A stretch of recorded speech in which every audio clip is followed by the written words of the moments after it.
Welcome to Out of the Woods, the threat hunting podcast.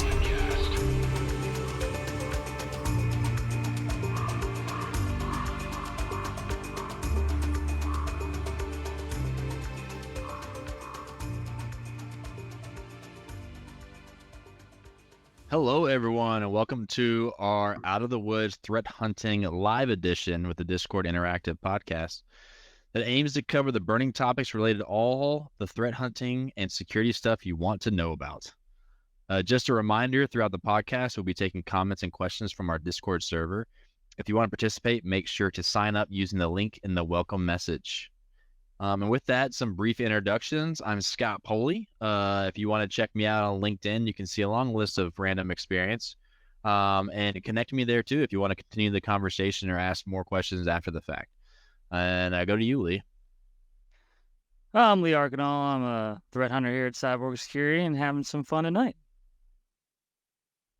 Hey, this is Mike here. As the pleasure working with these guys on a daily basis, and excited to start talking about some hunting this afternoon tonight. Although he is currently regretting it right now. Yeah, I can. Or drink. So with that, a good mention, Mike. Every episode that's live like this, we feature a cocktail that's made by our team. So you can give it a try and leave your feedback in the channel. And in this episode, it's the Threat Hunters Brew. So check it out. It's a vodka-like drink. It's what I'm drinking now. And yeah, it's working. So now let's move on to what we're here to really talk about. So we're going to dive into kind of how we start this out. The three interesting artifacts that we found that we want to share with the group and discuss before we go into any of the topical things. So I'll kick it off. And this is kind of one of my favorites. I guess, I don't know. Should I grab the screen from you, Lee? Or Lee, do you want to pull up DNS Twister? Oh, yeah, let me pull it up. Give me a second. All right. So it is DNS Twister. I think I've talked about it from time to time, and I'm sure some of you are already aware. But basically, it's a service that will use the typical way you can spoof domains with replacements and shifting or character exchange to make up the similar lookalike domains from the ones that you're using that you want to protect. And what's really cool about it is not only does it give you all the possible domains that can be utilized to kind of spoof your domain, it will also tell you if they are created and active and if there's an INX record, which is important because that INX record is really what tells you if that domain is set up or provisioned to do email, which would more likely going to lead to some phishing. So I have some stories around that. But Lee, if you don't mind, even just putting in Cyborg Security, our domain in there so they can kind of see what this looks like.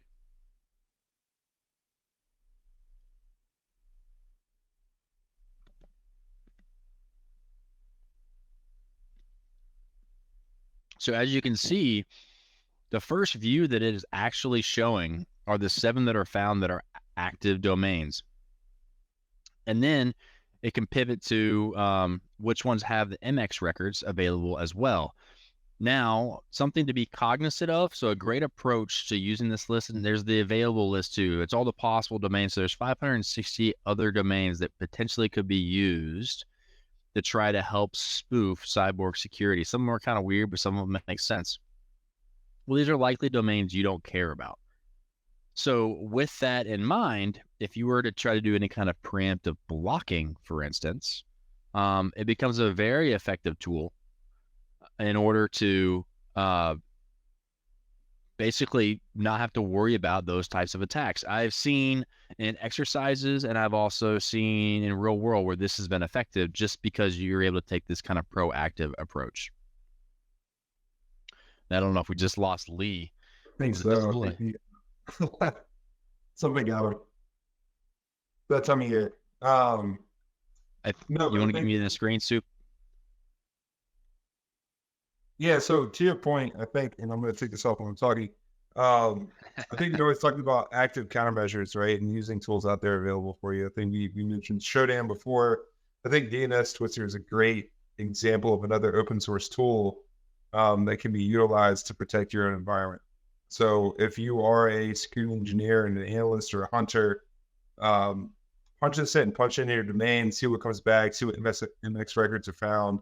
And then you might need to do some work on, some proactive blocking. Maybe that's a list that you flag and create an alert if you're seeing internal traffic to any one of those sites or emails coming back from any one of those domains. So that's a really good opportunity for you to do kind of your own kind of active countermeasures to some of the things that the threats and the actors are doing against your environment, your organization. Yeah, one of the things that you have to be cognizant of, if you're looking at the list, you can see there is Cyborg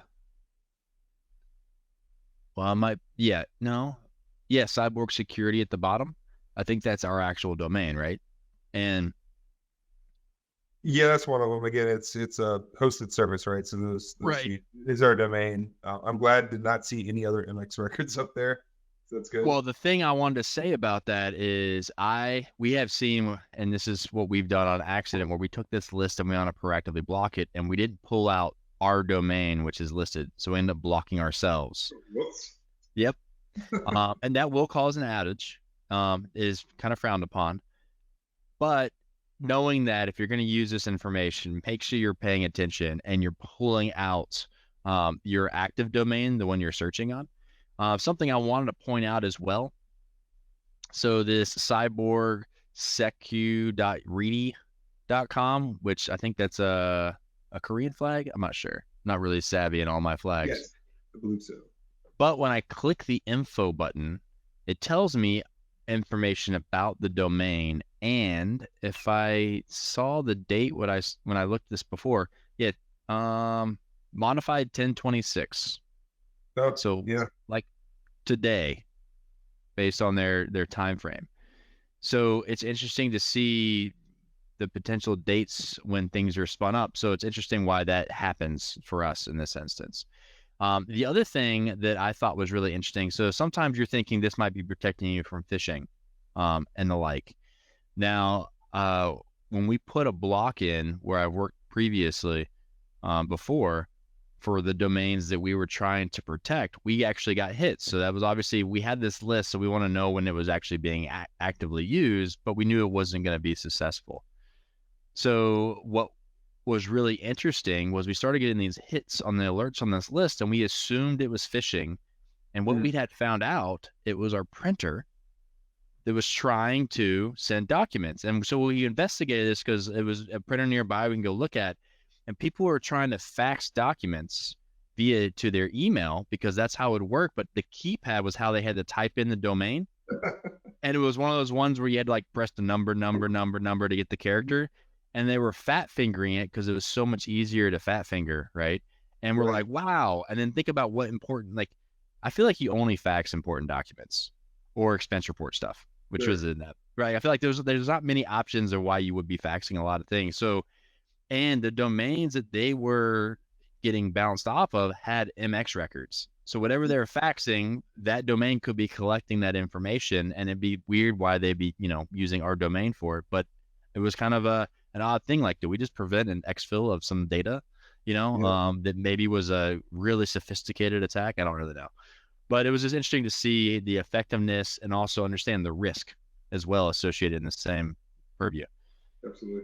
So, and putting on your analyst hat for what you're showing for cyborgsecureready.com, what in your mind would be the reason why this domain would be spun up right now? If you had to take a guess. I mean, the part that's weird to me is the date. Since the date is so near term, it makes me think that, someone is actively like interested in general in cyborg security, and it's not so random, but that's only because of possibly coincidence, right? I only can say that because the date is so near. If it was like something was spun up a couple of years ago, I would think nothing of it other than they thought they were clever or something that was topical around the time because people like cyborgs or like security or had some idea. So sometimes I think along that path. And then, there were a time period where if people can grab the right domains, they hopefully to make money or sell them off or park them in certain instances. So I think some of that. So it's hard to read a lot into it, but it's definitely suspicious when there's an INX record, and there's definitely suspicious when you can see like, oh, it was created a week ago. It's like, Right. well, that's going to be interesting if we see activity, right? Yeah, absolutely. Would this be something that you'd want your researchers or kind of IR analysts to go to in some sort of sandboxed environment to see if there's something actually at that site? Or Oh returning yeah, we definitely have interacted with kind of like the typo squatted domains before, just to see what's offered up. If they're, I think one time we went to one and it looked like it was a login page, but not one for us, but it had a place to like log in. So we thought, oh, maybe this is they're setting up some infrastructure for that credential harvesting, phishing perspective. Or sometimes it just looks like a dead page, but then it gets really interesting because you can do like a directory traversal. So if they're assigning a domain to a box they've used before, sometimes you can find interesting artifacts that are left behind if it's some box reused or some instance reused, and they're just like rotating domains in and out of there. So yeah, there's a lot of opportunities there. But that being said, you only can read so much into what you can validate. So quick question. Whenever it comes to like domain generating algorithms, Mhm. if you get a hold of that code and you run and you find all those domains and stuff that exist, is this a good place to check for that? Like especially the malware that likes to no? Okay. No, because that's really going to be almost like a randomizer with some sort of seed based on how they generate them. This is more focused on lookalike specific. So you have to have something to work off of, and most of them have to look like it in some capacity. All right.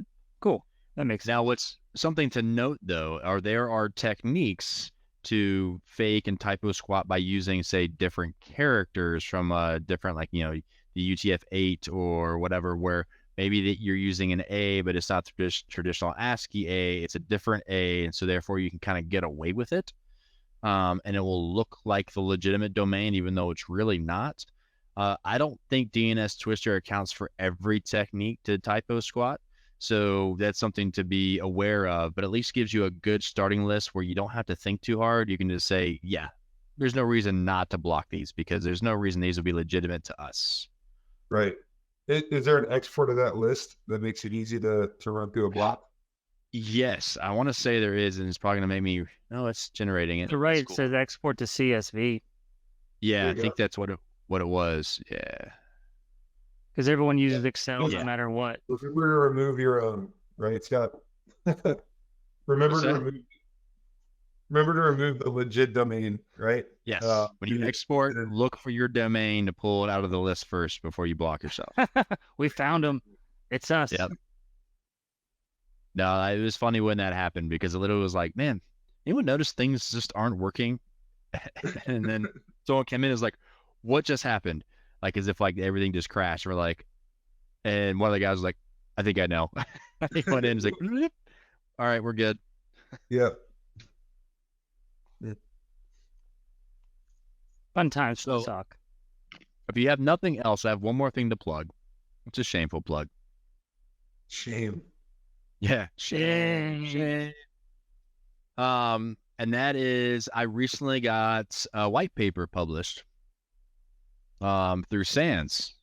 So if you want to check it out, I think it's kind of fun. I'll put it in the chat here, Discord. And it was just a really cool project. The highlight is I was looking at how to store data that we use in cybersecurity in a more efficient and effective way, but be able to prove to have more analytical value in the approach to the way I store data. So it's not obviously not a full-fledged solution, something that is just more like an idea and a way to think about the problem with some validation in there. But yeah, check it out. I had fun writing it. I think if you're interested in those types of things, you'll learn about a few different databases and some strengths and weaknesses and how I think about the world. You get a view into my crazy brain sometimes. This stuff. So is a scary place. But everyone who's attending, can we just get a quick round of applause? Foley got his master's finally after fighting years and years. He's dedicated, and now he's a published man. So big congratulations, Foley. I appreciate it. Here's one to you. Yeah. I'll drink to that. Mm-hmm. All right. Now we can get off of me and we can move to Lee. I think you're up. So my artifact was actually Polly's whitepaper. He's going to talk about it. Perfect. So, yeah, on the spot. So, no, my artifact is actually the CrowdStrike 2023 defense or threat report, or the global threat report that they have. It, I like that the vendors kind of scatter their publishing of their own work. They don't all release it all at once, because then that gives me some more time to actually just digest and read it. But I'm not going to bore you with all of it. But I'm just going to go through some highlights that I found. Of course, they cover the naming convention, which I was actually surprised to see some. I know I've researched CrowdStrike in the past, but they have some names up there like Leopard and Lynx and Ocelot for countries that maybe you don't hear a lot in the news, but definitely they named them like Georgia, Colombia. I'm not always in the trenches, so I'm not seeing all these things happen all the time. So whenever I see names like that, it's kind of surprising, but it makes me remember that something significant enough must have happened that CrowdStrike got eyes on it. But I always laugh at two things, especially when it comes to naming conventions. First of all, why do we name them cool? Personally, I would name it APC Limp Noodle, right?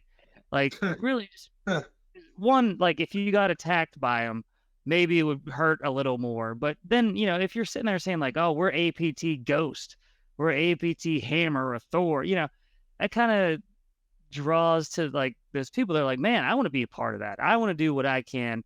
And I think it's purely marketing, right? Because I don't know. We go to Black Hat, we go to these conferences, and they have these really cool mascots and statues and tchotchkes created of the threat. I would love to see a limp noodle. That would be hilarious. Right. Just I don't know. I was gonna say you may have answered your own question, because I feel one of the hardest things to do is get support from management sometimes. And if you were trying to report up, we just got defeated by Limp Noodle. They're all right, well, clearly we need to get rid of our security team, because that just sounds like we've failed. Or they need to do more. They're well, if Limp Noodle can get to us, I guess, what is Ghost gonna do? Or Cozy Bear? You know what I mean? But it's that fear of uncertainty. And you're dude, it's Ghost Bear. Well, that sounds, I don't even know if I can see that. Sounds scary. Yeah. Yeah, you shouldn't be scared of Limp Noodle. But then again, maybe that APT would really target you and be fine, you know what? You want to see a Limp Noodle? We'll show you Limp Noodle. And then they'll just really attack you. But maybe you're putting a target on your back. I don't know. Then again, also I had to Google and search to see if I could find anything that APT groups for the USA. And I was curious, because I was I know we have the Equation group. I know that's been named. And now I'm Googling, I couldn't find anything. And then I was thinking about, well, threat actors probably aren't publishing 2023 global threat report papers like this.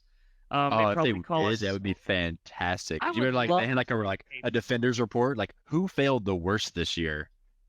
Right? Shame report. But I would love to see a malicious SANS report. Imagine SANS for the bad guys, where they're our top trainer this year in ransomware and double extortion was Vladimir Duskakov. You know what I mean? I don't know. But then again, our APT groups might just be named NSA, CIA, and FBI. Right. Yeah. Then going through, and then there's some trends that increased. So the use of access brokers was up 112% compared to 2021. And the industries, or the top two industries, were academic institutions and technology. Personally, my personal opinion is academia is always going to be a target because they are a business that is very, in my own opinion, is restricted, and like they have a very specific goal, right? They have all these people coming in and out with their own devices that they really can't control, make them easy targets. And then on the faculty staff side of things, if they want the proprietary information or the classes that they're teaching, I mean, if they can just get someone there, that'd be, easy on that point. Kind of like information stealing, but, seeing what we're teaching, seeing if it's up to date with them, you name it. Or I could completely be off target with the academia with that one. It could just be because they're an easy target.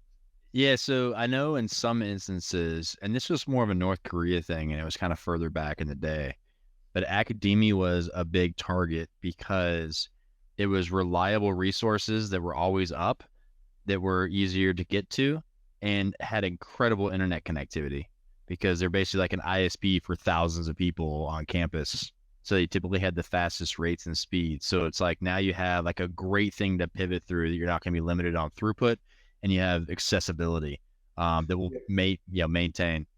Yeah, I think you made a good point there, right? The wide area network, the LAN networks, at least back when I was in college, I mean, holy lateral movement. I remember like iTunes, the iTunes hack that you could have where you could download music from everybody else's computer because everybody was on the same flat network. So getting into an organization like that and pivoting is probably pretty easy. The other side of that, I was going to say academia is really, it's a schools for education, but they're also making money, right? And so they have funds, grants. They probably have the funds to pay for ransomware. Like quicker with the justification of, look, we're taking away time from these people who are trying to get educated. So I feel like they're a little bit quicker on the draw to pay out these demands than wrestling with any type of bad press that might come about, right? So if it's a bank and you get ransomed, people care a little bit more than if you're in a school and get ransomed, right? So there could be some motivation there on why attackers go that route because they're getting paid off quicker. And can you imagine if you just land a couple coin miners on a couple hundred devices, like easy, right? And the one thing, so I worked for a university when I was early in my career as part of finishing my bachelor's, and the one thing we did really well was we did segment, like the student population kind of had their own area, right? That we put all the limitations and restrictions through. And the benefit they had was they still had the enterprise grade edge defense types up to filter a lot of noise. But beyond that, it kind of was the Wild West. Like they're on their own, fending for themselves. Like we weren't solely responsible because even if something happened, I mean, just like you have the same problem, like with bring your own device and corporations, like how do you handle that? Like what rights do you have, or what do you need to have in place to be able to say, can we take your device? We think something's wrong with it, right? So we didn't really want to deal with students in that way. So we kind of had to put them in a special bucket and then just really protect some core university assets and things like that. You just call that the dumpster fire? I mean, it kind of was. I mean, it was most of the things I found just from basic IDS stuff was like just botnets beyond botnets. I mean, and I felt bad because it was like we'd notify them, you should get your computer cleaned. And so then what are they going to do? The scary thing about that is the pivot from, if you talk about institutions like MIT, like these large institutions that have these crazy laboratories and there is intellectual property theft there for sure. Like your targets. Yeah, absolutely. And we probably don't hear about that as much because it's tied to, government contracts tied into like the MITs of the world and stuff. Like that'd be the scariest thing for me on how do you protect the students and how do you isolate those environments from these type of actors. Yeah, it's an interesting environment in general because it's just like a different purpose than what we're used to seeing. Right. It's not like an enterprise or corporation. It's just different. I'm going to get to the last, my favorite bullet last. But then, so e-crime went up. They had Slippery Spider using double extortion again. So that was really showing up, especially with Russia attacking attacking Ukraine and the ongoing conflict.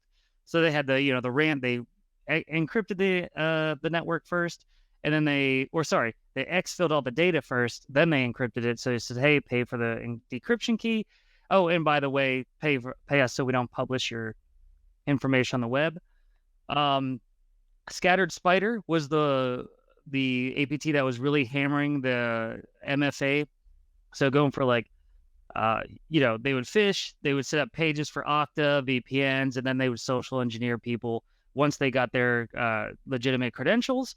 And then they'd hammer them and say, hey, I need your one-time password. I need your password, or I need the one-time pad. And then they would give up that multi-factor authentication code, and then they were in. I got a question. Go ahead. You're talking about Russia attacking Ukraine in the process of ransoming their information. In wartime, like, why not still just release all the information, right?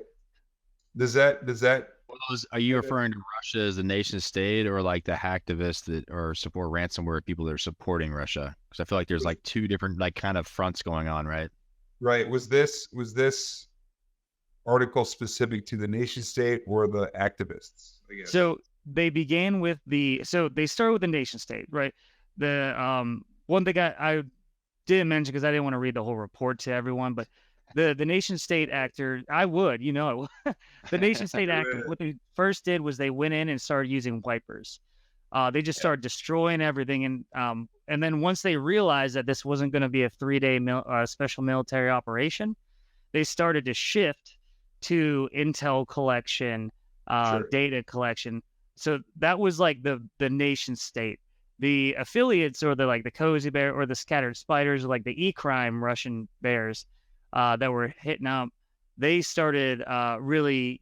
So it's kind of like you got your nation state attacking the critical infrastructure, and then the e-crime guys were coming around and hitting everyone else hard that was trying to support Ukraine and keep the nation afloat. So it was like hitting them twice.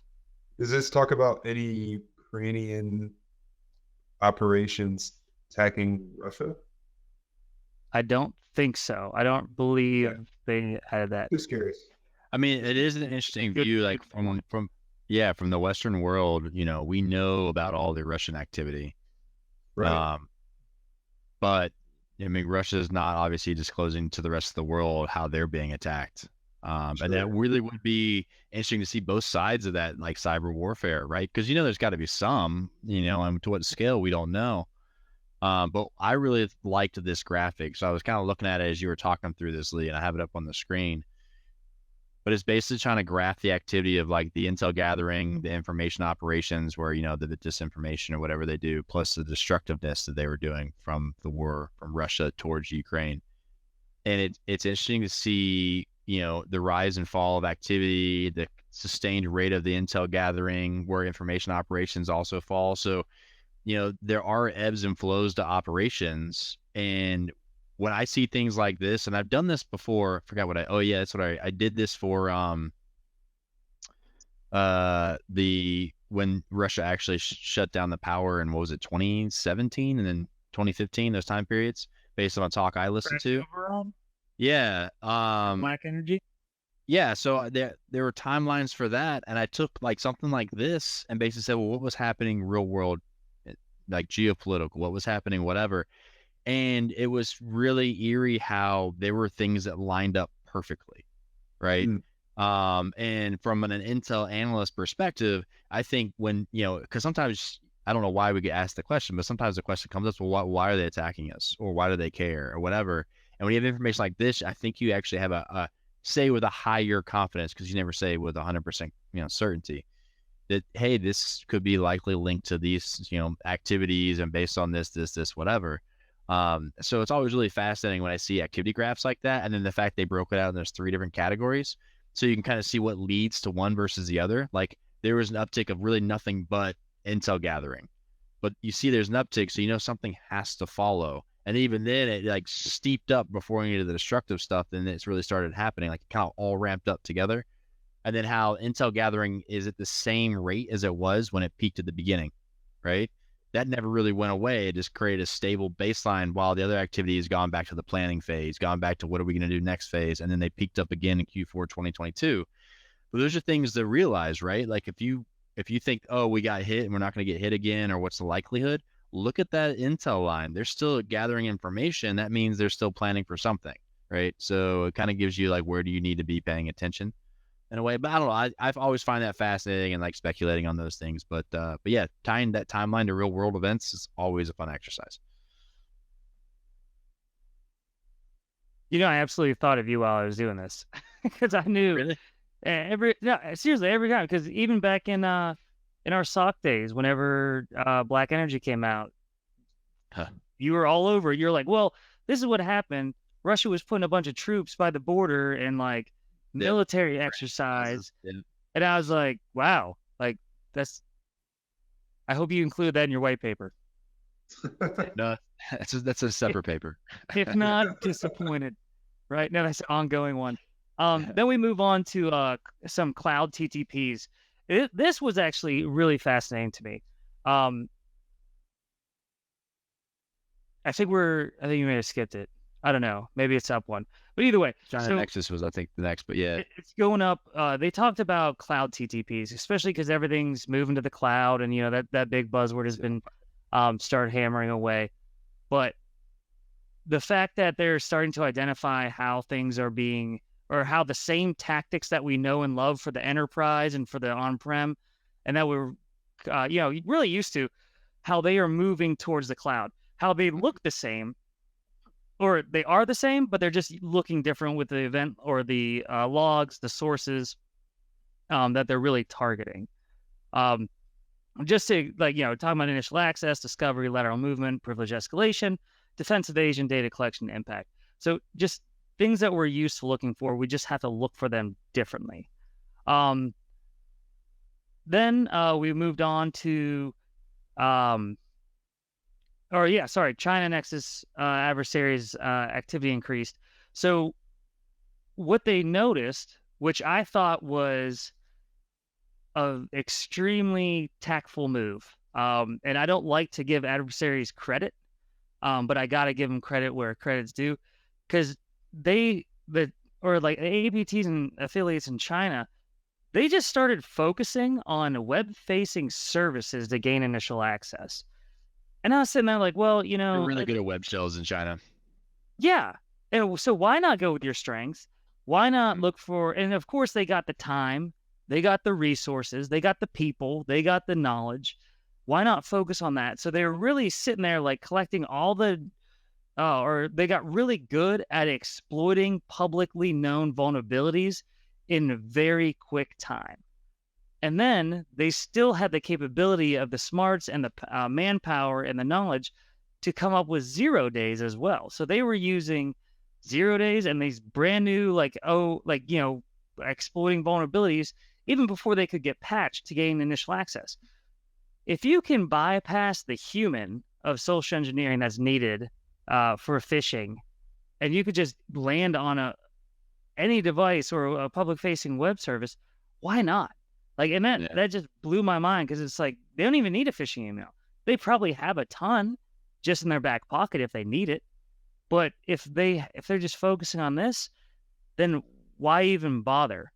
And we're actually going to take a little step back into the report, because I absolutely loved reading this statistic, and it talks about the lack of malware usage in 2022. Oh, really? So they talked about, and let me see if I can read this right. It's a little fuzzy here, but I think it went up 71%, or 71% of attacks, or it increased 71%, that they are no longer dropping malware in environments. And when I read that, at first I was like, well, then how are they being successful? And I was like, duh, this is your job. Immediately it hit me, living off the land binaries, using the tools that exist, and technically, if they compromise your environment and they drop legitimate tools into your environment, like AnyDesk, TeamViewer, or any other remote man. So I'm saying, I was wondering how you were going to talk about that, because like we constitute those as malware. I guess we wouldn't, but those are like tools that do get dropped like malware, but it's not, right? Exactly. They're putting legitimate tools on your environment, so it's not malware. Now it's abnormal and unwanted.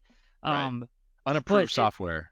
Exactly. It's signed. And it's just I was like, holy crap. Like, not only is that fascinating, because hopefully that means we're at the point where our security tooling is, or our security technologies with EDRs, NDRs, MDRs, antivirus, and all those things are up to like a standard where it's tougher to drop malware. Now, granted, there are a bunch of attacks that do it, drop an EDR. We installed CrowdStrike, and by the way, here's your inventory. Don't forget, we're not going to ransomware you. We'll just bill you. No, I think that would be funny. Yeah, can we, what would we call that? Not double extortion, but what if we like drop agents and start like logging their environment? And then or sitting protecting people's environments, right? Like, the whole, you go in and then like secure their environment for them. Right? Continuously monitor. Yeah. That'd be funny. You read that ransomware note. If you're reading this, it's because we stopped an intrusion. It's funny though, because like adversaries are getting smart at these organizations. They get so big, and then they develop this really good reliance on buying really good tools, because they can solve a lot of those problems where they don't spend time doing software inventory or versioning. And those are some of the core fundamentals of even like the CIS controls, right? And that just proves you can't get away from that with fancy tooling to solve your problem, because all these people are like, wait a second, I've been trying to get around this EDR tool that's really hard to, and it just keeps getting better, and it's like cat or mouse, and it's like, wait a second, they don't inventory their software. Let's put AnyDesk on there. Then I don't have to worry about it anymore. Like, problem solved. And all the organization did is, if they're not inventorying stuff, they're not going to see that. Like, unless they're looking for it. I mean, that's something that it kind of, when you say it like that, kind of blows my mind that they're kind of just taking advantage of where we should have been better. We should have done that first anyways. And we're not. First, so controls, hardware and software. But even then, like, what about plugins within Google Chrome? Like, if you already have access to a host and you can drop files on, you could drop plugins into Google Chrome and set up Chrome Remote Desktop. Which you got other ways. Gets around a lot of different, security protocols. But you have to have that access first. Sure. And you also have that access to drop AnyDesk potentially, right? Yeah, so you have to figure out how that gets moved out malware, but there's obviously, I mean, you... Sorry, I just thought of getting on there and making everyone's default browser not Internet Explorer. I help everyone out. I don't think you can use that anymore. I think it breaks when you try to use the internet. No, it just pops up the Google download screen. Yeah, right. That's right. But anyway, this was just very validating, because it was like, this is what we do. We focus on adversaries trying to blend into the traffic, using living off the land binaries. I mean, we throw that term around like almost daily, because that's what's being targeted. It was just very nice to see. It's like, wow, like not only are we doing this, but an external, a well-known organization is like validating what we do, whether they know it or not. It was still just really good to read. Unfortunately, for those 71% of that are getting attacked, it's not a good thing, but selfishly.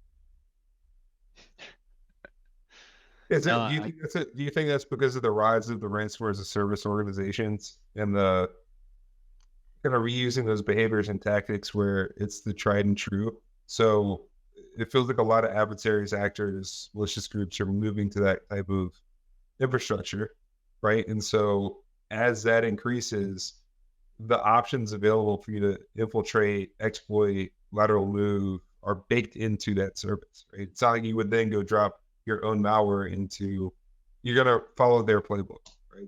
So I think you bring up another good point, Mike, that now has me thinking about it more.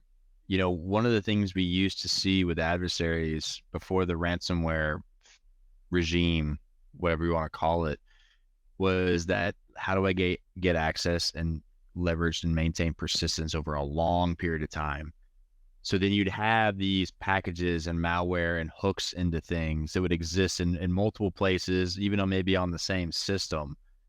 And now, because the campaigns are so quick, concise, and targeted, as far as what they're doing on the environment, they can get away with just using a very simple, easy tools that we use every day because they get the job done, and they don't care about being able to be stealthy for a year or two, So I think that also plays into some of that. I'd also be curious to see if VirusTotal or one of those services does a report out, right? Because for like the less number of like the sample number just went down, like a trending of how many samples they see. I don't think I've ever seen a report. I don't know why they don't release something like that. I'm guessing it probably would be correlating to that stat that Lee threw out, right? I would hope so, I guess.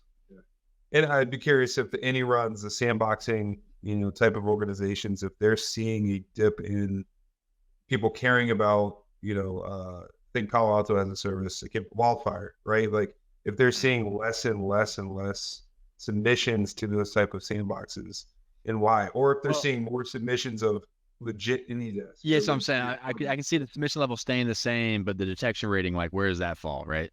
Right. What was the most recent big data exfiltration attack? Was that Conti?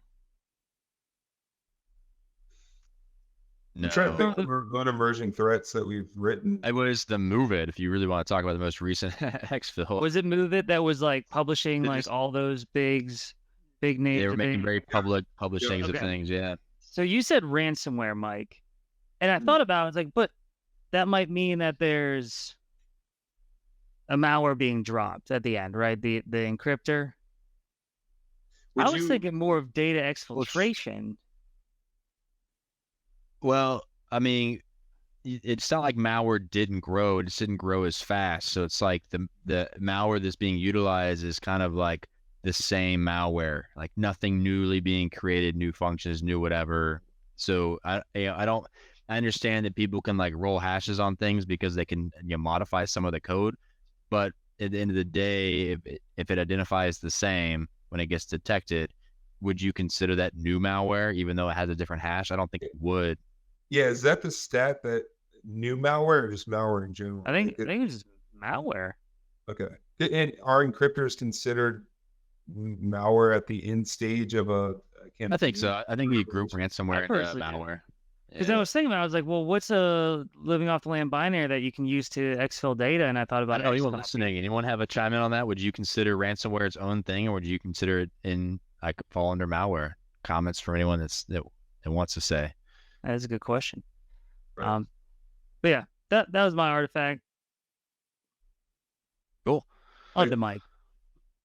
All right. Mine's a little bit more boring. It correlates to exactly what you were talking about, Lee. Oh, you can breathe now. Yeah, it's tough. I need coffee. There you go. So my topic is around cyber insurance, right? And this goes into that increase of ransomware campaigns against organizations, that increase that Lee talked about. And so basically, and this is kind of a net new thing. I believe the article I was reading said like late 1990s, it kind of grew. 2000s, it was still growing, not as consistent across organizations. And I think now they're tying cyber insurance to the kind of the policies and standards that you have to have from a security posture perspective. So as a requirement, you need cyber insurance. And effectively, it protects you against loss. In this case, in losses we're talking about is loss of data, loss of revenue due to an event. And there's a bunch of different kind of premiums and write-downs that you can associate with that. So the article I posted is interesting. It's talking about some cases back in mid 2000s of organizations that did not have insurance that accrued costs. So PlayStation Network got hacked, 77 million users' information got leaked. and they incurred $171 million because of the breach.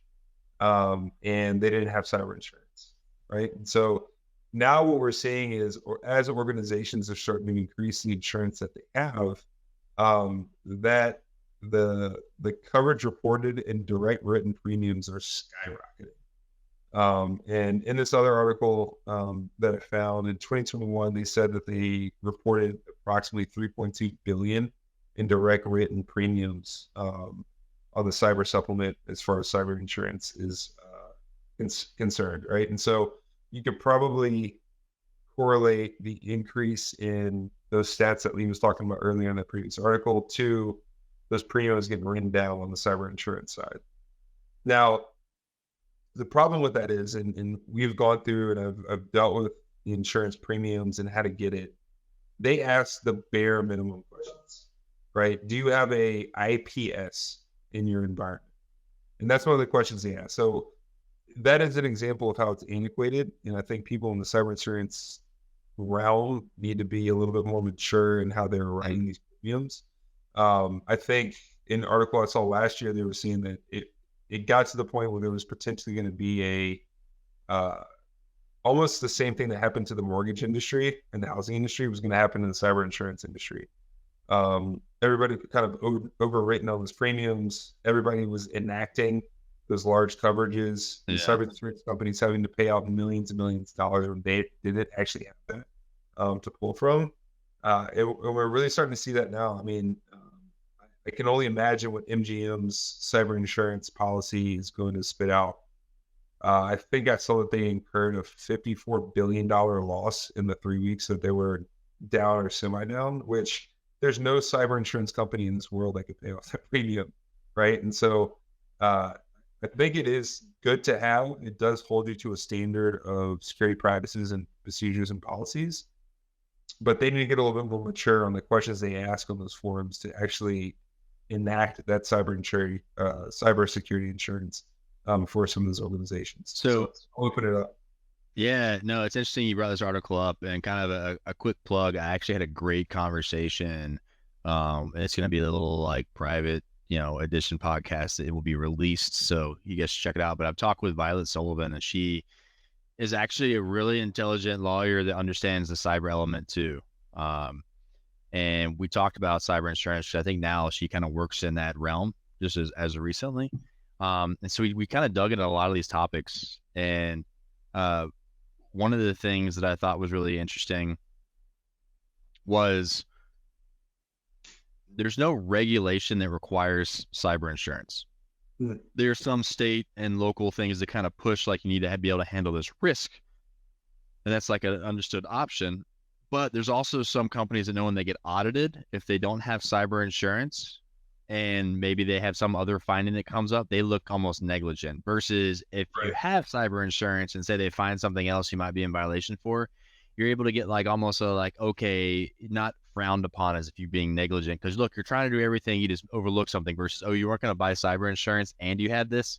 So it was like a given, you almost had to have it. Is it like not having car insurance at the state level where like that is a crime, right? Well, that's what I was going to get to. So as we're kind of talking through some of that, I was like, it's interesting because having a car back in the day when cars were emerging, it was a luxury. It wasn't a necessity, right? And then when it became a necessity, there were some reasons why auto insurance had to kind of exist. One was more to really protect a victim in the case of a car accident, but also reducing litigation, because if you didn't have insurance to cover certain things, that means you would flood the court with everybody that could possibly get in a car accident and how they're going to litigate and get through all that. And the court systems wouldn't be able to sustain that, right? And then obviously you're something like shared responsibility, but there's also incentives for encouraging safe driving by handling premiums, because, the better you are at something, the less it should cost you.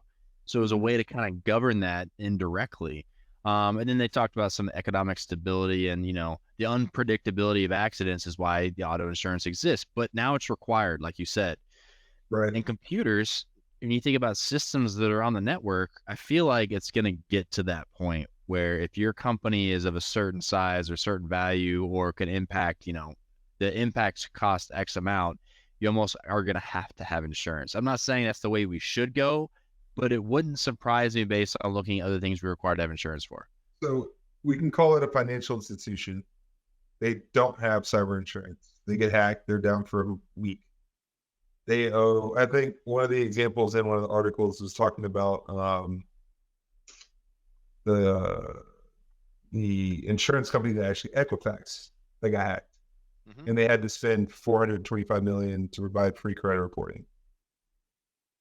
Like with cyber insurance, all they're really doing is protecting themselves, writing down that cost, right? It ensures that they can assume some level of risk and get covered down on it.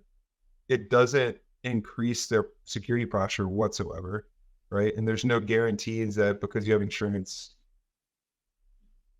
I guess it covers you from being, I mean, this was their agreement was to get out of litigation from the people that they were affecting. But let's talk about that same company gets hacked by Russia, right? There's no litigation. It's basically, we're just going to pay you this money to recover. And that's really about it being an institution. Well, you run into that act of war clause too, and you start getting that way, right? Right. And so, and that's a really good point too, because I think we talked about that earlier in an earlier episode, the act of war clause, when it was like a third degree of an act of war, something happening that this. It was the Danish shipping company, Maersk or whatever. Right, exactly. What was Shamoon? No, Shamoon was just oil and gas, but it was with the not Petya, I believe, or WannaCry. That's right. Yeah, WannaCry. Was it Petya? So it was one of those. But we talked about that too. And what was interesting in cyber law for some of this stuff too, and this was part. I don't want to unveil so much of the conversation, but this was a part that I really liked, and it was actually something I pulled from one of her other podcasts. Was there's not a lot of legal precedence in cyber for some of these things. Sure. And precedence in law is really important to figure out how to make decisions. So when we were talking about, she did an analogy to property law has been around for like 500 years or longer, right? So there's a lot of really good understanding on, hey, when you face these types of things, this is how this should be ruled upon. And when it comes to people's data and things, it's kind of like property as well, or intellectual property or data leaving. So there's kind of some good guidelines there. But there's a lot of areas in cyber law when it comes to breaches in general, or the impact and cost, and who is responsible for what. That she was saying that there's a lot of people that are defendants, lawyers, and prosecutors. They don't want to be the first case that determines the law for cyber, right? Like they'd almost rather settle, and there's more. And since there's so many settlements, and this isn't, I asked her, is this because of insurance? She said there's not a direct correlation, and she talked through it and made sense. But when you have a lot of settlements, then you're avoiding that precedence. So when you have, in cyber, there's been a lot of that to solve some of these problems. So it is an interesting thing to look at how cyber insurance helps, but in some ways can hurt. In some ways it helps because if you get breached and you want to use your insurance, they will make sure that you're at least working with the right professionals that won't price gouge you in order to make sure you're whole before they, go through that. Like you're not going to waste your money on services that don't work because they know in the long run it hurts them too. Right? It's like a collision center. Like you get in an accident and they're going to give you the places to go to get your car fixed, and then figure out the fixes. Right. Yeah. But cool. And then the other thing you mentioned that I forgot to comment on when you said what are the requirements to have insurance? And this is where I think sometimes it's interesting because I think the bar is set pretty low in cyber, but in law, there's always it has to be a reasonable effort, like reasonable security controls. And as long as it's considered reasonable, you fall under that you're doing the right thing. So I feel like when you look at the list that you were describing, Mike, you're under that reasonable list. So if you're within reason, then they say that you're not being negligent. And I feel like we need to raise the bar on what is actually reasonable, right? Yeah, I mean, them asking if you have an IPS in place, right, or using everybody should, because it's reasonable, right?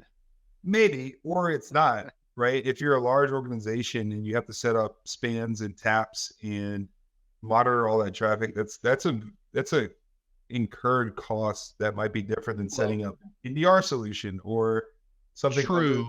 than detection. But response. also, like, the question is, if you have an IPS, you can say yes and not be deployed in the right area. 100%. I have Right. one. I have one in my desk. Right. You know what I mean? How specific does that get? Like, you need an architect to be able to say that if you're going to have Sure. these things, that you're thinking about them correctly. Right. And then There's they no have Raspberry Pi questions. behind you. Are you using an EDR service? Sure, but it's only at one location. But they don't get into the specifics, right? And so it's a checkbox that I feel like if you get insurance, you should be audited, right? There should be some sort of audit process. I mean, they're supposed to. I think insurance companies are supposed to do that as part of the process. But I guess it depends on who you go through. Yeah, but you also got to imagine. You make me feel uncomfortable they Mike, want when us- you make those faces. They want as many premiums as they can get, right? And so they want that makes as sense. many organizations as possible because they have to get, they have to make money as well. And so they would have to staff like a crazy amount of auditors use third party. I would And- much rather pay for insurance from a company that asks questions that sound like intelligent, not just like Or Depends how though, cheap you are. if they're asking the low bar questions and you sign off on that and you get breached, you get your money. You're not fighting the uphill battle of actually getting the premium paid out, right? So, but here's the other problem I can kind of see with insurance, and I can kind of see both sides of it on this perspective. If Las Vegas gets hit with ransomware, they can recover, right? If they pay or they don't, I right? think they did. But that's what I'm saying. Like, I mean, they'll recover, like, as far as money loss goes. Like, they'll make that money back. Sure. A medium to small business, that could put them out of business if they have to pay it, right? Absolutely. So what sucks though is, so insurance is like, man, it really would save the day. Like, that would really benefit them because they can say, man, at least I can, as long as I don't make the mistake too often, I'll be okay, right? But as an adversary, don't you know you're going to get paid if more people have insurance? Because it's a part of it's a part of the contract that you can pay off ransomware and get recouped. Like, the perfect business model is if you're an insurance company that has a ransomware gang that works for you. So I could be wrong. I think I remember reading something about this back in the day. Is that someone actually hacked an insurance agency that their specialty was cybersecurity insurance. So they saw all the people that they had, then they started attacking those client lists because exactly what you're talking about. Yeah, Ooh, payments potentially. Great method of, information gathering. Job security. Right. Job security too. Anyway, it's gonna be. We'll follow up again at the end of this year with the rise in ransomware and stuff to see where that goes. I don't know what happens if that market collapses like the mortgage market did. I don't think there's going to be any second or third order effects to that. Just more companies going to have to pay out of pocket to recoup that information if they get ransomed. So anyway, we should have something like the FDIC for cybersecurity insurance. Not a bad idea. I mean, I don't like to trust the government a lot, but right. I mean, I'm sure that'll bring in some other problems, but yeah. Do you have the internet in your environment? No, we don't. Here. All right, cool. So we'll move on to the topics. No, we got 30 minutes left. I'll leave it to y'all. I know I'm first in the topic list. Is that correct? Yeah, I figure we'd just shoot to you. I mean, if we get through it, we get through it. Are there other topics we want to dive into? I mean, I don't have a preference, to be honest. All right, Lee, what's your topic? I got cybersecurity conferences. Ooh, Scott, what was yours? Information sharing. All right. And mine's prioritizing cyber risk. Or priority management. Yeah, priority. Well, that's Yeah, I get it. Are we gonna do a little rock, paper, scissors real quick to see who goes? Yeah, let's go. Ready? Do it live. We'll do it live. Paper, scissors, shoot. Rock. Rock, paper. Scissors. What? Bully! So Lee goes. Yep, you won, Lee. You're up. All right. So cybersecurity conferences. So this week, Polly and I have actually been attending the Cleveland Information Security Summit. I gave training on Monday. I gave his talk on Wednesday. Polly had a talk today. He's had like 9 or 10 interviews, and he's got an interview tomorrow as well. So he's been really, really carrying that heavy load. Meanwhile, I just sipped coffee and watch him struggle. But so I've been to a couple of cybersecurity conferences. I've been to RSA. I've been to Black Hat multiple times, and a couple of B-sides. So the question is, what makes a good conference? What do you want to see out of it? And, what are your expectations? Now, I understand there are different expectations whenever you go to different level ones. A B-sides is just that. It's going to be a nice little local spot that security practitioners from the local area are going to come. The passionate ones. Now, they might not even be security professionals. They might be people that just want to see what it is and try and get into it. So, you expect to hear some cool talks or at least some research of what's going on.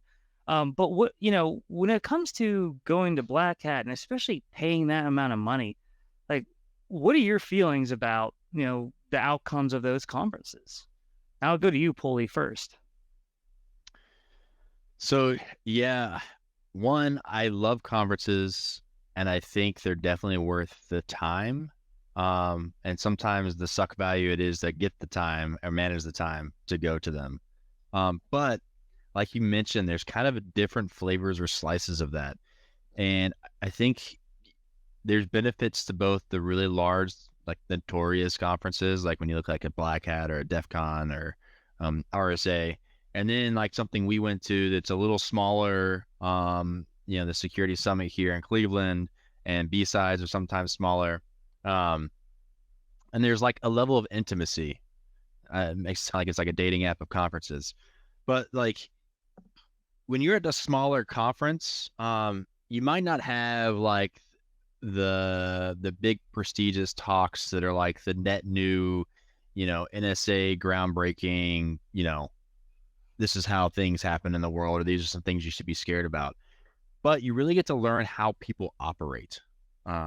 So what do I mean by that? There's some people, obviously there's vendors being represented at both. So you're always going to have that, vendors somewhere that you can interact with.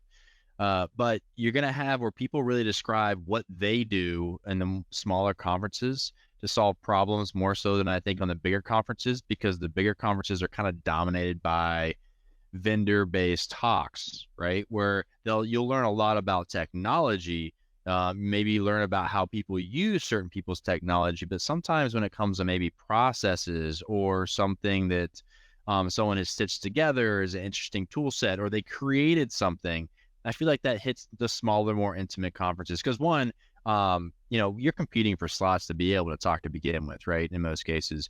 And on those big conferences, a lot of vendors and people of some notoriety are really hard to compete with if you have something really interesting to talk about. Like, I don't want to throw anyone's big names out there, but like if there is a well-known hacker that wants to give a talk, regardless of what the talk's at, I'm pretty sure they're going to get a slot at a big conference. They'll probably get the slot at the small conference, but they may not show up to every single small conference. So I think the level of intimacy is a good thing to understand going into a conference, to know what kind of conversations you should be having and where you should spend your time. I think on smaller conferences, it's really worth interacting with people in general. And the larger conferences, you should kind of have a predefined agenda of what you want to get out of it before you go into it, because you'll just be overwhelmed with the amount of stuff that'll be thrown at you. So I think it's really good to say, these are the questions I want to be able to answer. These are the technologies that I'm the most interested in, or the areas of technology I'm most interested in. So you're able to devise your time effectively. Because I know people that try to do it all at big conferences. That's a lot. So I'll kind of pause there as far as that point and let Mike, you chime in a little bit before I share any more points. Yeah, so I've been to Black Hat every year for the past 10 years, I think now. And so I've seen it's the same thing over and over again, right? And I've been there as a vendor in those 10 years.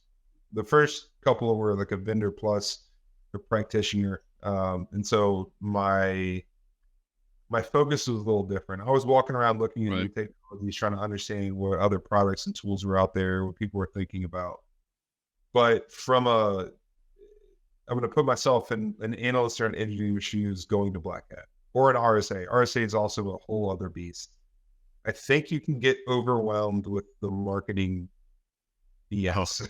And we'll call it, keep it family friendly. But everybody's fighting for that buzzword. And I've seen buzzwords change year over year. I've seen them recycled and like reiterated on. And it's just, I feel like people play like buzzword bingo at big conferences, don't they? Oh, Like a popular game. Oh, absolutely. It's So like you're- guess the tone, guess the feel Oh, yeah, of the guess the Black theme. Hat. Yeah. Yeah, A couple of years ago, RSA's theme was AI ML. Oh yeah. The next year, the theme was the human. The year after that, it's something else, like zero trust, and it just Zero trust. yep. But it's just you have to, again, Scott, to your point, have a focus. Now, if you're on the show floor and you're getting inundated by vendors, there's probably a recipe book or a playbook to write on the questions you ask to like weed through the BS. If it's not like a hitchhiker's guide to Black Hat, and we're gonna coin that here, we'll have to write that for everybody. But you can get inundated, right? So if you walk up to a vendor and say, we protect 100% of all your threats, you're like, oh, cool. How do you do that? And like, oh, it's all black box. We really tell you. But here's a demo of a very specific use case. And here's how it worked, right? And so those organizations spend 2 months prior building out these demo environments to mimic real world. And it's a very small use case. But it's to, wow you. It's like it's a show, right? And then on the talk side, I think, and to your point, Scott, again, I think the bigger conferences, you have to do a lot to get accepted. So the titles of those talks are sexy, right? It's like how I hack the NSA with one keystroke or something, right? And you get in there and it's like, it's not that, right? It's some high level topic of a thing you could possibly do, maybe if you had all these things that lined up. If you had the quantum computer at your house. Exactly. At a Right. smaller show, you're going to get, here's what I have to deal with on a day to day, and here's my experience, and here I can help you. Right. And I do agree with you that it is a little bit more, there's a little bit more connective tissue. It's almost like that tribe or that group, and it's you're all in it together. You're all dealing with the same crap. And there's a lot more information sharing and camaraderie at the smaller conferences. So I'll pause there. Do you want me to go again with some things, or Lee, you want to chime in? I was gonna say, so I had the opportunity to talk at a partner's booth at RSA once. I think that was like 2 years ago, and it was showing how to use their tool. And I of course, the show was mine. I created the attack, but it was really highlighting how you can use this. And RSA blew me away because it was all the higher ups. At this point, this is my first RSA, so like I That's hear common. RSA, it's huge. Now I was expecting not something like Black Hat, but some like a lot more technical people walking around. And I remember giving my little talk that lasted like 30 minutes, and one guy came up to me, just one, and he was like, "Wow," he's like, most of this is just marketing fluff. And he's like, "You're the first person that even mentioned something technical," and all I said was Metasploit. He's like, once I heard that, he's like, I knew you knew what you were talking about. And I was like, well, I'm flattered by that, but I'm sorry that that's your experience. I'm not impressed, Lee. You should be. No. But then, so I got to train at Black Hat with Mike this year. And I will say the vendor training has always been like something you never look forward to, right? Like, oh, I have to go, learn this tool, blah, blah, blah. I liked that during the process of submitting our call for training, it asked, are you using a proprietary tool? And we're like, well, we're mentioning it. And then they're like, and in like bold at one point, it was like, we do not accept sales pitch for training. So I was like, well, you know what? At least they're doing a good job vetting that stuff, right? And I thought that was cool. I've spoken at B-Sides. That was fun because it was a very small group, but it was just like people that, kind of like at Cleveland, people that are doing the job. right? People that want to learn and get better. Whereas Black Hat, they kind of go there for the, like you said, the cool talks or the what technology can I use now? Not just Now like they have better training, right? I think at big conferences, they can offer better training. It's expensive. should be. But I mean, like for instance, our training was there. So yeah. top tier. But I think you're going to get more variety of training at the bigger conferences. I think like a deeper level in some instances, right? Like it's dedicated time, resources. They have to do a lot to get in there. So I feel like you might get, more than just the surface stuff. You might be able to dig deep on some things. Now there's a training element to some of this capture the flags and things that you do where you can join these teams and learn from your peers and sit in on those type of things, right? There's an opportunity to learn at those type of events at the smaller conferences. But again, to your point, I think you hit it on the head. It's a different level of focus, and I wish that they spent. So B-Sides to me is that up and coming kind of conference.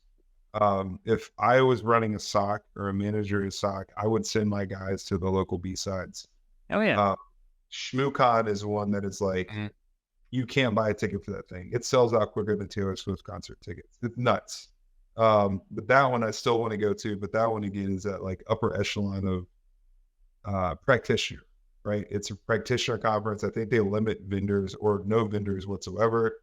And then B-Sides is doing a good job of pushing the vendors to the side and really focusing on the practitioner side. So something we didn't bring up, and I kind of just thought about as you were mentioning different conferences, is there are some conferences that are tailored to specific groups within cybersecurity or like specialized, I should say.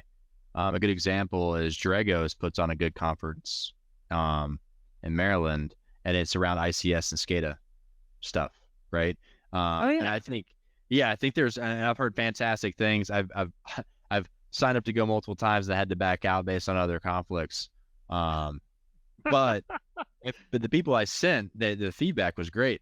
But yeah, they did a fantastic job on, basically laying that specific area, like threat landscape, and what are they doing? What do they think about? Like, so it's almost like the sessions are all really about everybody growing and learning together because it's specialized and they can do that much easier than it being like, here's security. And you, like you said, you figure out what's the theme of the year, because the theme's not really determined by the conference. The theme's determined by the vendors that are at the conference, right?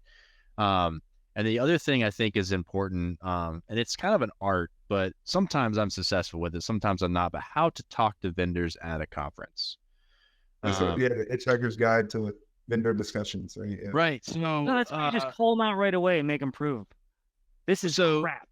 Some of that, right? Like, one, it's really important that if you don't really understand the space they're in, I mean, obviously just ask questions and do the best to understand it. But if they fall in line in something that you're aware of, like someone's like, hey, we have this EDR solution, and you understand EDR, well, that's when you really should, instead of like listening to their pitches, because they'll tell you what's great about them, listen somewhat so that, that's exactly what they're doing. But it's good to take some of your real world experience on problems you had difficult time solving and lay it out to them and see how they think their tool would have solved it or done better, or can it? I mean, you might hear that it can, right? You'll hear a lot of that based on how they answer that. Sometimes you can kind of find ways through that, or you can basically say, look, your solution sounds great, but these are the things we're trying to do. How does your tool get me there? If you like give them a goal that they have to figure out how to either put you on the same path, align to that, or whatever, you can very quickly see if that is a tool or that person knows that will benefit you, or that person has any idea what they're talking about, right? Sometimes I get caught where like, I can see, the screen and the visuals, and it's like, wow, I mean, look all the information I'm seeing, and then I'll be like, okay, well, this is the kind of information we have, and this is how we're trying to use that information, and these are the problems we're trying to solve with that information. So how does your tool get me there through all those pieces? And can it do all those pieces? And if it can't, why can't it? That kind of thing. And it's funny, I'm giving you advice so that if you approach me at a booth on how to attack me and make me unprepared, but hopefully I won't I'll be prepared for everything. But yeah, I think. Yeah, I remember a couple of years ago, everybody cared about the pew pew map, right? Like, and that's the what door map. The global map of IP is attacking people. I just posted. I think it was. I think it's called Threat Butt. It's great. But it was those type of visuals that can easily distract an analyst. So, oh, cool. Look, there wasn't.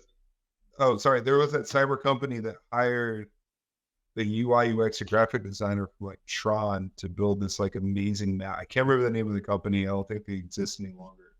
But I remember walking that organization, seeing they were building like this cityscape and like mapping out the threats and like all this extraneous stuff. And it distracts from the fact that, oh, can you help me solve this problem? To your point, right? So yeah, funny story about the pew pew map.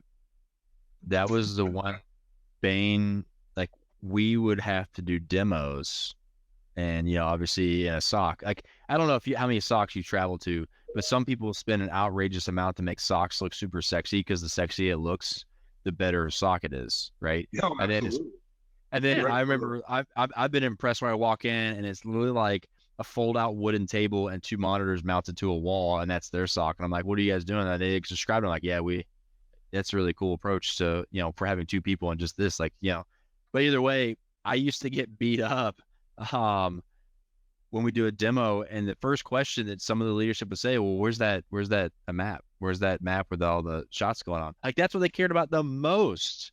And I was like, that is so irrelevant to anything going on right now, but they know that non-technical people come in, they'll be impressed. I just imagine like a CISO, like nervously smoking and drinking a coffee, staring at the map and be like, oh shoot, there's Russia. Oh no. Is it going to hit us? Is it going to hit us? Like, it's ridiculous. But then the other side of that, though, is that, to your point, in those discussions with the people working the booths, it's sales teams and sales engineers and people trying to pitch and pitch and pitch. Mm-hmm. But you asking those questions makes that experience better for everybody. Oh, 100%. Right? It's not just you walking up being like, don't say, tell me what you do. Okay, can I get that t-shirt and like peace out, right? Like, it's not encouraging a dialogue in cybersecurity. And I feel like we're getting better at it.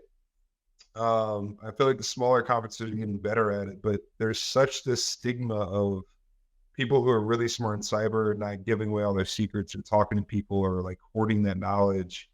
And then you do have those people that come by the booth and try to tell you what you're doing wrong and like how cyber should be. And like, there's not a dialogue, right? Everybody should just like, everyone's got to drop the ego and learn from everybody else, because everybody has a different experience in cyber than that next person does. And that's what's, I think, really good if you have a real life scenario or experience that you have either struggle with or you're trying to solve, or just a story of something you did solve and you want to like pitch it. Like, I think both parties learn from that, but also you can start speaking the same language, because you can say, oh, that's an interesting scenario, right? And then you both dissect it together to make sure you're attacking the same problem. I don't know how many times that conversations where someone's trying to solve something that I have no idea they're trying to solve in their head.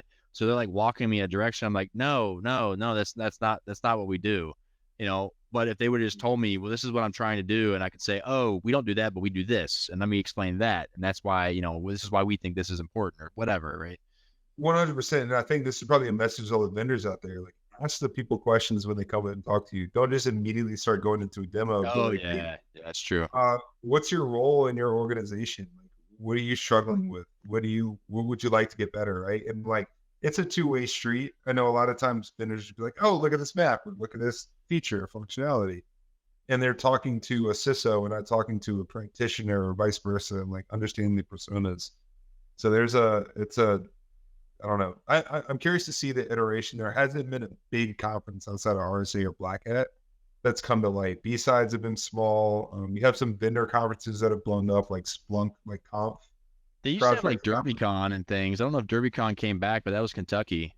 Derby, that used to be all right. I think they had some internal things that happened that they shut that down. I got to go to that once.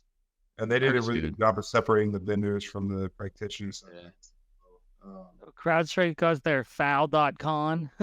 Yep. Falcon. Yep. I mean, we're starting to see vendors have conferences, but I feel like Splunk. such a narrow conversation, right? It's like, here's how security works with our tool. Right. Or here's how everyone uses our tool, which if you own the tool, like there's some value to that, right? Like that's Sure. why I would probably put that in the NITS conference. But if you're trying to get more out of security, that one tool can't solve, because that's the problem with those conferences. It's like, well, we know your tool is not the end all be all solution, right? Yeah, but I feel like with tools like CrowdStrike and all the services they provide, maybe that's the iteration of these conferences where you send your people there. They're getting the training on the tool. They're getting the training on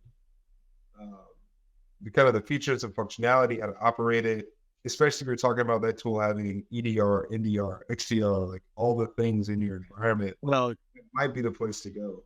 Right? So to be completely honest, if you are a person that has a vendor and you're a sizable enough shop, you should be talking to your account reps to be at least getting a seat or two free for that, right? You shouldn't be paying for all seats for all people going. That should be it should be a benefit of being a good customer. Like, don't expect everything free, especially all the time. But that is something that I would push for as a person, for sure. Right.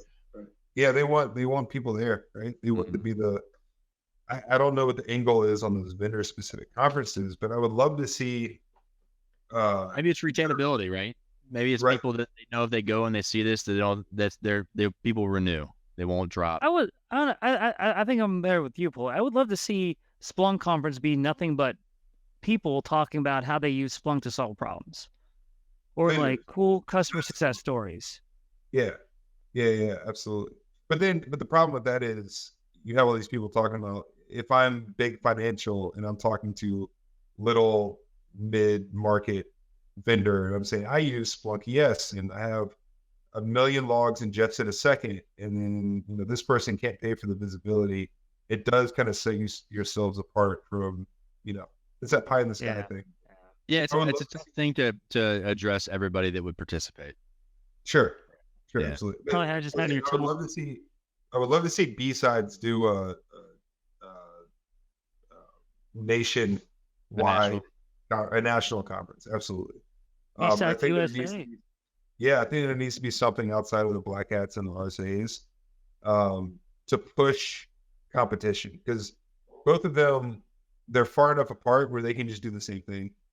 RSA is a little bit bigger on the vendor side, but there needs to be competition, right? So I'm an amateur when it comes to B-Sides. Is it an enthusiast that usually sets that up? Like, how is that being coordinated? Because I feel like what you're asking for is, of all the people that are responsible for setting up B-Sides in their areas, maybe they should get together and figure out how to plan a big conference based on their experiences from their individual B-Sides. Yeah, it's pretty much like all local volunteers. You have some locals, like if there's a cybersecurity company nearby, they could probably sponsor it. But it's normally like, hey, we're borrowing college conference room. I'm sure some are bigger than the others, but I would love to see a B-Sides USA under one condition, that whenever you look up like the main ISPs, like, or the map, you know how like the needle drops in the middle of Kansas? Oh, for like the geolocation stuff? Yeah, that's where it needs to be. But it's the middle of a field on like farmland, I think. Make it Woodstock then. Besides Woodstock Cyber, bring out like Starlink, like set up some like, oh my God, laptops, solar. So clearly we need to be offline and plan what the perfect conference would be for like the cool options, and then reach out to people that we know that would have to actually sponsor it. We got this. Yeah, I saw the Starlink, the satellite chain, fly by a couple weeks ago. That was pretty neat. Oh, nice.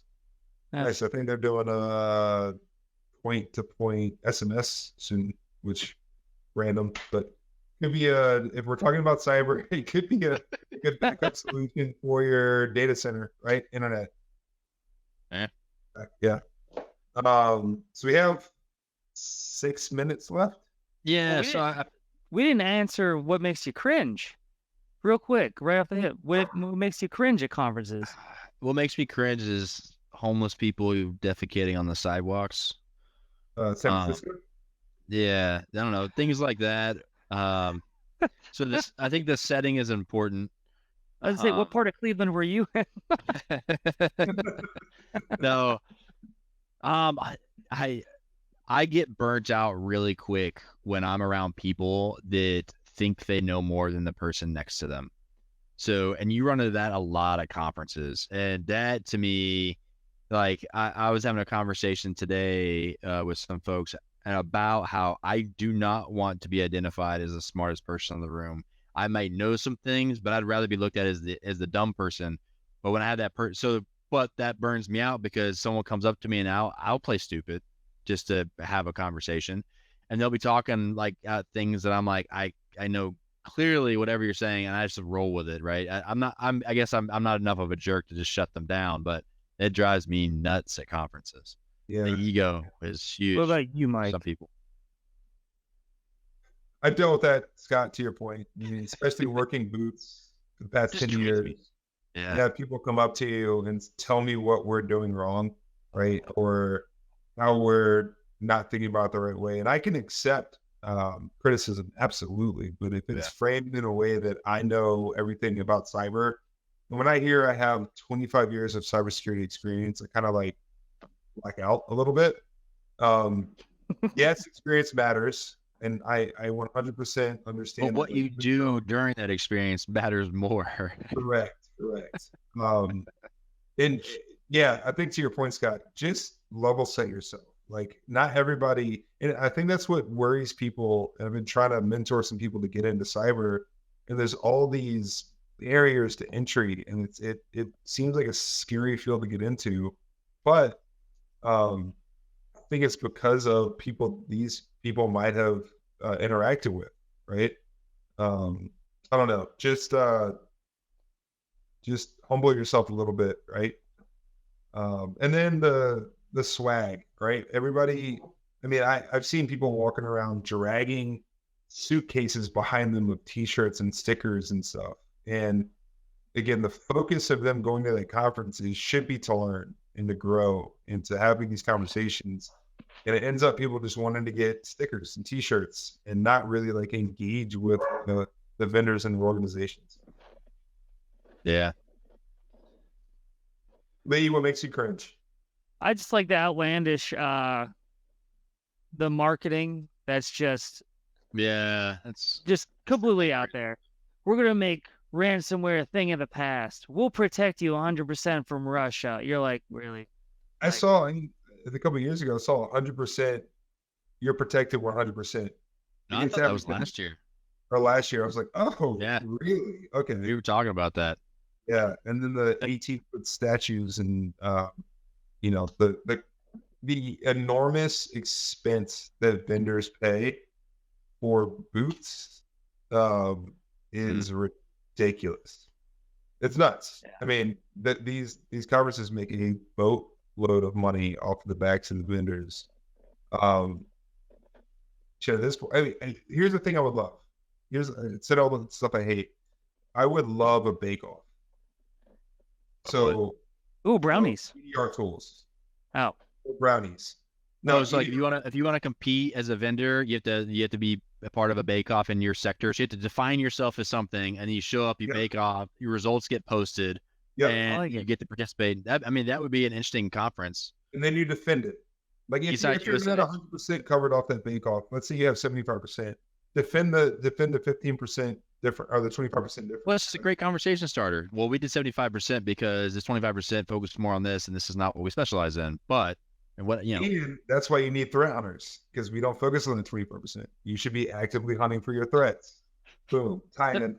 So quite frankly, and here's my personal opinion, probably the last thing I would say. If your organization is that good and you're doing all the things right, do you really need a booth that big, or are you just going to be known throughout the cybersecurity community as a organization? Reputation versus facade. Right. Like, I will say visibility. I will say visibility matters. All right. Well, with that, we got to close this one out. It's been fun. I mean, we really dug deep into a lot of topics, and I think there was a lot of interesting things said. And I appreciate the few people, Tommy Guns and Nathan, jumping in and bringing us some comments to the board and Discord. I know we didn't call them all out in live, stream. And Jan, I liked his dropping the EDR was a great one. But something to keep in mind, there still is the Mastering the Hunt, Translating Intelligence to Action with Recorded Future. We'll be doing November 8th, 12 to 1 p.m. Eastern Standard Time. It's going to be a great talk. It's about operationalizing threat intel into actionable objectives in threat hunting. Something that I think everyone needs to understand is how to use threat intel. It's not like you don't just collect logs and you're doing security. You just don't collect threat intel to say you're doing threat intel. You got to figure out how to use these things. And also, there still is another day left of the Sands Fall Cyber Solutions Fest. So it's a virtual event. You can sign up. We'll be there tomorrow, and you can catch the last day. So with that, I want to thank everyone for joining. Once again, love talking shop with friends and colleagues. Please, if you like what you hear, check us out on the Apple Podcast, Spotify, or just about anywhere else you can actually find your podcast. And leave a good review or give us, the 5 stars, because it really does help other people discover us so that we can add more people to the conversation, which I think is great. And for those that don't know this, we do have the weekly edition of this podcast. It's probably more, like I said, 30 to 45 minutes in the past. It's probably more 45 minutes to an hour. We actually get pretty in depth in some of the things, but we basically hit on the top 5 breaking stories or reports or technical write-ups for that week that we can then give that threat hunter's perspective as far as things you can either actually hunt for or things you should be thinking about as a security threat hunter or security, person responsible for important things. So with that, I think that closes us out. Any last words from you guys? Happy hunting, everyone. Happy Halloween. Happy hunting. Happy hunting this Halloween. There's a full moon on this Saturday, which is when we're going to be trick-or-treating, which I think is wild. Congratulations. That has nothing to do with anything. You're welcome, everyone. All right. Everybody have fun. Take it easy. Happy hunting. Thanks for listening to the Out of the Woods podcast. Be sure to subscribe wherever you heard this podcast so you never miss an episode. For more information or to connect with Cyborg Security, check us out online at www.cyborgsecurity.com and follow us on social media. We'll see you next time.